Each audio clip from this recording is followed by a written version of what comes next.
if you haven't noticed, into health and nutrition and longevity, looking at ways how we can feel more energetic, how we can reduce illness and disease, how we can prevent cancers, how we can lead healthier, happier lives.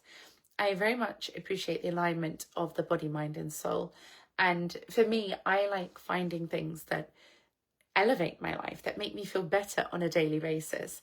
Where you could previously have been tired, sleep deprived, stressed, or face different illnesses and injuries throughout life, to address those things, to reduce those symptoms, to have more energy and think more clearly, your productivity goes through the roof.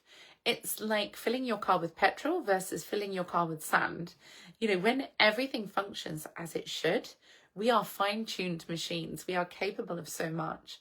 So for me to be able to explore and research and experience all of these things, I'm so enthusiastic, and I can't wait to share it with you. More will be revealed as and when, but at the moment it's hush hush. But I think you're going to be very excited, as I certainly am. I'm going for surgery at the end of October. Shortly after my birthday, I'm flying to Turkey. And again, that will be a big reveal of everything that I am going to have and my reasons why. As always, I love going in depth and talking about every aspect of what I'm having and why. So if you do have any questions, hopefully I can answer them for you. And I'm sure that yourself, and if you have a partner, will be very interested to hear about this. It's incredibly helpful and life-changing. I am also doing some really interesting things around neurodivergence, which is so important to me, as I know that the way that I think and feel, the way that I have lived my life, is very different to many others. And I always felt that I was living life behind a lens, a screen, how you kind of look at the rest of the world and it feels like you're observing them, like you're watching a movie or television, but you're not a part of it.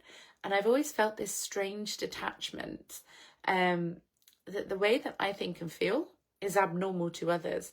When I would say, oh, I'm okay with that, other people would be shocked. And I would say, but what's the problem with that? Or it's not embarrassing, or it's not scary. I don't understand why people would react that way. But actually, I was the minority. I was the person that found it acceptable or wasn't afraid. Because neurodivergence, your brain is wired up so uniquely, the masses will not agree with the few. And so to talk about that as an adult, as my son is diagnosed with autism, ADHD and sleep disorder, I've also suffered from all of those things and more throughout my life, minus the diagnosis. So this year I received my ADHD diagnosis. I'm currently going through my autism diagnosis, for which the doctor at the same time said, you have both, but we can only do one formal diagnosis at a time. So we'll do this one now and then we'll do that one later.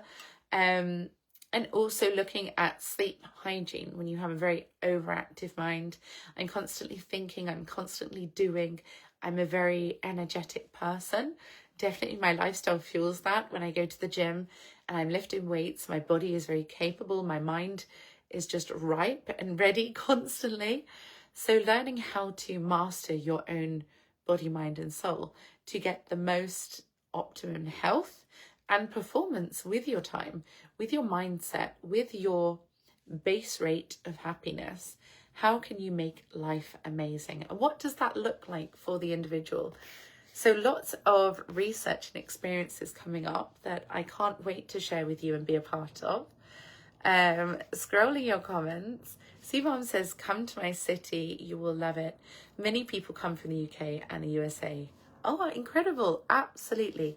It's definitely on my list.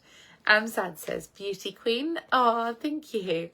And Amzad says, I love you, dear. Sending love to you all on this wonderful evening. Aga says, if you're a widow, call me because I want to marry you. I'm not a widow. However, I was engaged at a young age and had 2 children. And I am so thankful that I did not marry. It is not for me, and I'm far happier being an independent woman. I don't feel the need to get married to feel like I've completed life. If anything, I feel like I am free and I'm very happy, and my children have grown, so I'm not looking to start a family with somebody else. I'm very, very content with the blessing that I have of my son and my daughter, my 7 pets, and my busy but rewarding life. Norm says, hello Tracy from Canada, welcome. Thank you all for joining. Scrolling your comments. Sorry, where I've talked so much, I can see so many comments have come up. Jimmy says, I have no life. Well, Jimmy, you can go out and find what makes you who you are. Try different hobbies, meet new people, try new things, eat at different restaurants, start cooking, start learning a language, learn a musical instrument, go traveling, find yourself. That's the beauty of life. At any age and stage of life, we can rewrite that narrative. We can try new things, meet new people, go new places, and suddenly you will find what is so meaningful to you, and life will fall into place. We simply have to step away from what we know is not right for us. And Jimmy, if you say though that you feel you have no life, that means that what you are doing is not right for you. So change. Step out of your comfort zone and experience new things. It's wonderful that you know what is not right for you. That's half the battle, and the rest will fall into place and find its way when you remove the things that do not belong in your life.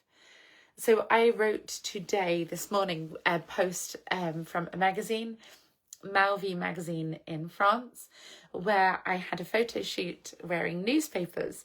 So this was literally just a newspaper put into pages and then tied with a belt.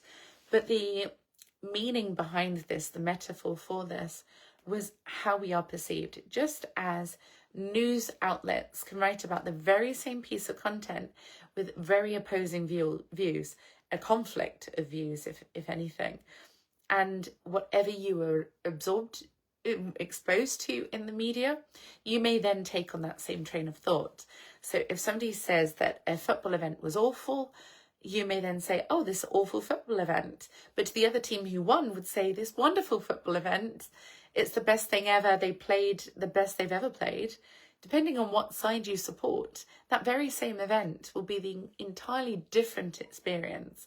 And I found in the media, especially as I've been in the media for 20 years now, since I was a teenager at the age of 18, I have been judged so unfairly. I have been through so many different stories and journalists who have never spoken to me, who know nothing about me, who get absolutely everything wrong that they're writing about me, with no way to defend myself.